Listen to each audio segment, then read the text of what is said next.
السلام عليكم ورحمة الله وبركاته الحمد لله رب العالمين والصلاة والسلام على سيد المرسلين وعلى آله وأصحابه أجمعين أما بعد أعوذ بالله من الشيطان الرجيم بسم الله الرحمن الرحيم ألم تر كيف فعل ربك بأصحاب الفيل আলহামদুলিল্লাহ সমস্ত প্রশংসা আল্লাহ তাআলার জন্য যে আল্লাহ তাআলা আমাদেরকে সুস্থতা দান করেছে এজন্য শুকরিয়া জ্ঞাপন করি আলহামদুলিল্লাহ।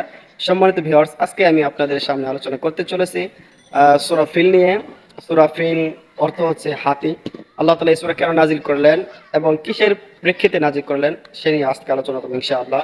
তো আবিসিনিয়া বাদশার প্রতিনিধি আব্রাহা তিনি কাবার প্রতিনিধিত্ব করার জন্য তার নিজের খ্রিস্ট ধর্মের একটি গির্জা স্থাপন করলেন।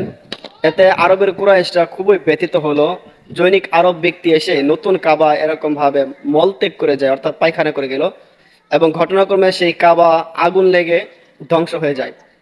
এতে আব্রাহা খুবই রাগান্বিত হয়ে তার সৈন্যদল নিয়ে এবং হস্তি বাহিনী নিয়ে কাবাকে ধ্বংস করার জন্য এরকম ভাবে রওনা হলো।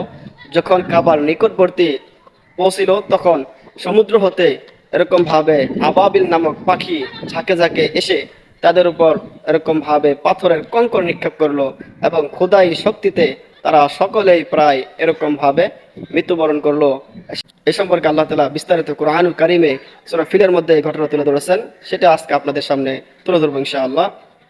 আল্লাহ তাআলা বলেন, আলাম তারা কাইফা ফাআলা রাব্বুকা বিআসহাবিল ফিল। আলাম তারা, আপনি কি দেখেননি? আলাম তারা কাইফা ফাআলা রাব্বুকা বিআসহাবিল ফিল, যে আপনার প্রতিপালক হস্তি বাহিনীর সাথে কিরকম ব্যবহার করেছে।